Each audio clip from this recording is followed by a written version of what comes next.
वजीर आजम हाउस का नया मकीन कौन होगा? शहबाज शरीफ और शाह महमूद कुरैशी में मुकाबला। मुल्क के 23वें वजीर आजम के इंतखाब के लिए कौमी असम्बली इजलास दोपहर 2 बजे होगा। 2 निकाती एजेंडा जारी। वजीर आजम के इंतखाब के लिए 172 वोटों की जरूरत। अपोजिशन तहरीक अदम एतमाद के दौरान 174 वोट हासिल कर चुकी है। 9 मुंतखब वजीर आजम की तकरीब हलफ बर्दारी रात 8 बजे होगी। तहरीक इंसाफ का जो रुकन आज गैर हाजिर हुआ उसके खिलाफ एक्शन होगा। क़यादत ने हिदायत जारी कर दी। अरकान को ऐवान में हाजिर होने और पार्लिमानी पार्टी इजलास में शिरकत यकीनी बनाने की हिदायत। पार्टी पॉलिसी पर अमल न करने वाले रुकन के खिलाफ आर्टिकल 63A के तहत कार्रवाई की जाएगी। खिलाफ वर्जी करने पर पार्टी से बर्खास्त और कौमी असम्बली के नशिस्त से नाअहल कर दिया जाएगा। सेक्रेटरी जनरल असद उमर का अरकान कौमी असम्बली को खत।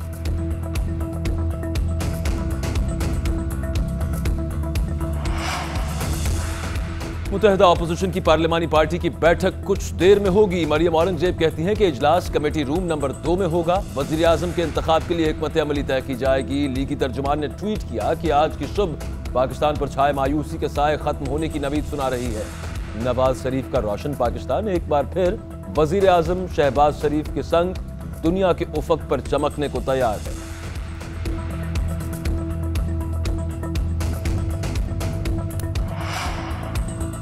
कौमी असम्बली से इस्तीफे दिए जाएं या नहीं, तहरीक इंसाफ में तकसीम। शेख रशीद और फवाद चौधरी इस्तीफों के हामी। शाह महमूद कुरैशी ने तजवीज़ की मुखालफत कर दी। कहते हैं मुश्किल वक्त के साथियों के साथ मिलकर हतमी फैसला करेंगे। अली मोहम्मद खान बोले इस्तीफा अपोजिशन को खुली छूट देने के मुतरादिफ होगा। इस्तीफों से मुतल्लिक हतमी फैसला पार्लिमानी पार्टी के इजलास में होगा।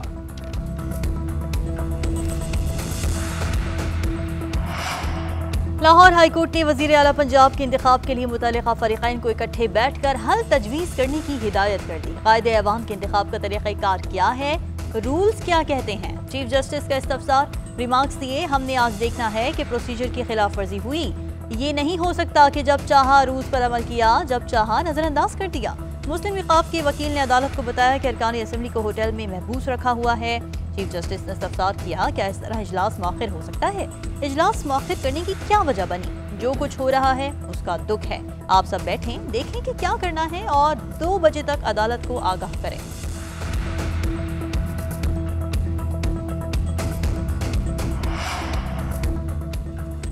इस्लामाबाद हाई कोर्ट में धमकी आमेज खत की तहकीकात। इमरान खान, फवाद चौधरी, शाह महमूद कुरैशी और दीगर के नाम ECL में डालने की दरखास्त नाकाबिल समाअत करार देकर खारिज कर दी गई।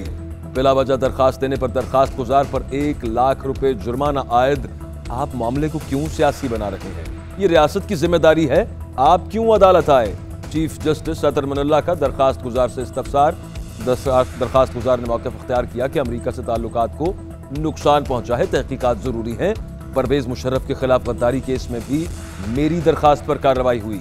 चीफ जस्टिस ने रिमार्क्स दिए, इमरान खान मुंतखब वजीर आजम थे, उनका परवेज मुशर्रफ के साथ मुवाज़ना नहीं। मनी लॉन्ड्रिंग केस में शहबाज शरीफ और हमजा शहबाज की अबूरी जमानत में 27 अप्रैल तक तौसीफ फर्द जुर्म की कार्रवाई न हो सकी। वकील अमजद परवेज की लंबी तारीख देने की अपील। शहबाज शरीफ की जानिब से हाजिरी से इस्तिस्ना की दरख्वास्त दायर। वजीर आजम के इंतखाब के लिए इस्लामाबाद में हूँ, अदालत हाजिरी मुआफी की दरख्वास्त मंजूर करे। अपील में इस्तदा।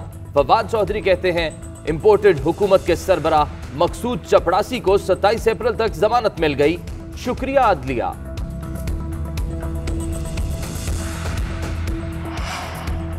तहरीक इंसाफ के नाराज रहनुमा जहांगीर तरीन की वतन वापसी की तारीख तय। 16 अप्रैल को लाहौर पहुंचेंगे। रहनुमा तरीन ग्रुप ऑन चौधरी कहते हैं डॉक्टर्स ने जहांगीर तरीन को सफर की इजाजत दे दी है।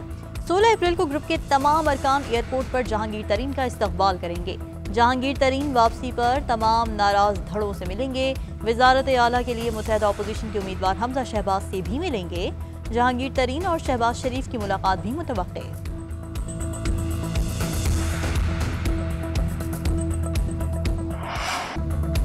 कारोबारी हफ्ते के पहले रोज स्टॉक मार्केट में तेजी। इंडेक्स में 1300 से ज्यादा पॉइंट्स का इजाफा। 45,000 की नफसियाती हद बहाल।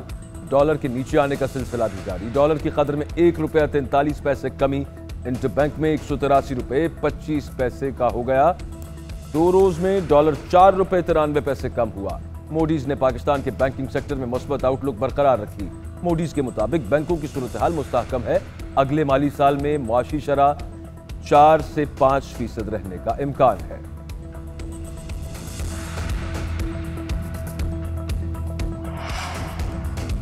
इमरान खान की कॉल पर तहरीक इंसाफ का मुल्क गिर एहतजाज। इस्लामाबाद, लाहौर, कराची, मुल्तान समेत तमाम छोटे बड़े शहरों में मुजाहिरे, कारकुनों की नारेबाजी। कराची में मिलेनियम मॉल के सामने मुजाहिरीन की बड़ी तादाद जमा हुई। गुलिस्तान जौहर, नेपा चुरंगी और मॉडल कॉलोनी समेत मुतअद्दिद इलाकों में भी रैलियां। लाहौर में भी भरपूर एहतजाज। लिबर्टी चौक में भी कारकुनों की बड़ी तादाद जमा हुई। इम्पोर्टेड हुकूमत नामंजूर के नारे। इस्लामाबाद में मुजाहिरीन ने 0 पॉइंट से रैली निकाली। रावलपिंडी में लियाकत बाग चौक में भी पीटीआई कारकुनान ने शदीद एहतजाज किया। फैसलाबाद, ओकाड़ा, सियालकोट, कोयटा, पेशावर, मर्दान, बन्नू में भी मुजाहिरे हुए। अमरीकी हिमायत से रजीम चेंज के खिलाफ निकलने पर अवाम का शुक्रिया। चेयरमैन तहरीक इंसाफ इमरान खान का ट्वीट। लिखा, मुल्क भर में पाकिस्तानी सड़कों पर निकल आए। पाकिस्तानी मुल्क में हो या ओवरसीज, सब ने ये गठजोड़ मुस्तरद कर दिया। मकामी मीर जाफरों ने अमरीकी हिमायत से हुकूमत तब्दील की। मकामी मीर जाफर वो ठग हैं जो जमानतों पर रिहा हैं।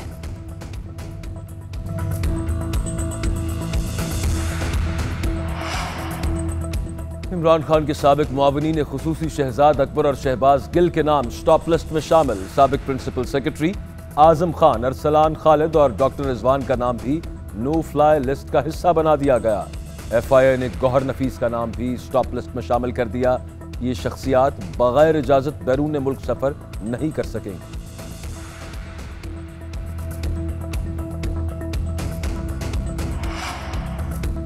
खैबर पख्तूनख्वा में अपोजिशन ने वजीर आला महमूद खान के खिलाफ तहरीक अदम एतमाद वापस ले ली। ANP के पार्लिमानी लीडर सरदार हुसैन कहते हैं कि मुत्तहिदा अपोजिशन सूबाई हुकूमत गिराना नहीं चाहती। तहरीक अदम एतमाद जमा कराने का मकसद सूबाई असम्बली तहलील होने से बचाना था। हुकूमत ने असम्बली तहलील न करने की यकीन दहानी कराई है, जिसके बाद तहरीक अदम एतमाद वापस ले ली है।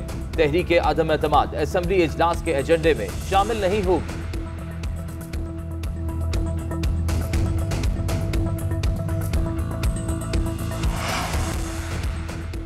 अदम एतमाद लाने का मकसद इंतखाबी इस्लाहात और एक जमहूरी पाकिस्तान हासिल करना था। बिलावल भुट्टो कहते हैं कि हमारी जदोजहद का मकसद आइन को पहुंचने वाले नुकसान का इजाला करना है। पीपल्स पार्टी शहबाज शरीफ की बतौर वजीर आजम हिमायत करेगी। 3 साला दौर में जमहूरियत, आइन, इंसानी हुकूक, मीडिया की आज़ादी और इक़्तिसादियात को शदीद नुकसान पहुँचाया गया।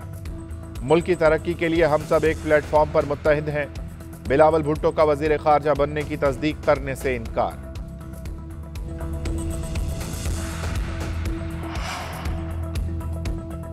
BBC उर्दू पर शाया होने वाली खबर सरासर बेबुनियाद और झूठ का पलंदा है। ISPR की वजीर आज़म हाउस के हवाले से खबर की तरदीद। तर्जुमान पाक फौज के मुताबिक प्रोपेगेंडा कहानी में कोई मोतबर, मुस्तनद और मुतल्लिका जरिया नहीं होता। ये बुनियादी सहाफ़ती अखलाकियात की खिलाफ वर्जी है। जाली कहानी में कोई हकीकत नहीं है। ये वाज़े तौर पर मुनज़्ज़म डिसइंफॉर्मेशन मुहिम का हिस्सा लगता है।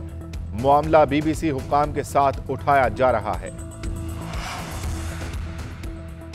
विफाकी मैच हारने के बाद पंजाब में आखिरी बॉल तक लड़ने का फैसला। तख्ते पंजाब बचाने के लिए इमरान खान और चौधरी परवेज इलाही मुत्तहिद हो गए।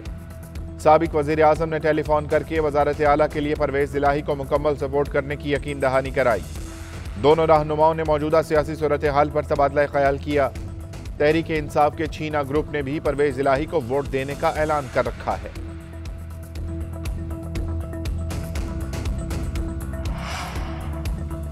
गुज़श्ता 24 घंटों में कोरोना से किसी शख्स का इंतकाल नहीं हुआ। एक रोज के दौरान कोरोना के 98 केसेस रिपोर्ट हुए। गुज़श्ता 24 घंटों में कोरोना के 22,525 टेस्ट किए गए। मुल्क में कोरोना के मुस्बत केसेस की शरह 0.43% रही। पाकिस्तान में कोरोना के 269 मरीजों की हालत तशवीशनाक है। और 3 दहाइयों तक फिल्म नगरी पर राज करने वाली आवाज अहमद रुश्दी मारूफ गुलकार को मद्दाहों से बिछड़े 39 बरस बीत गए। अहमद रुश्दी ने 5000 से ज्यादा गीत गाए। उनके गाए गीत आज भी अवाम में मकबूल।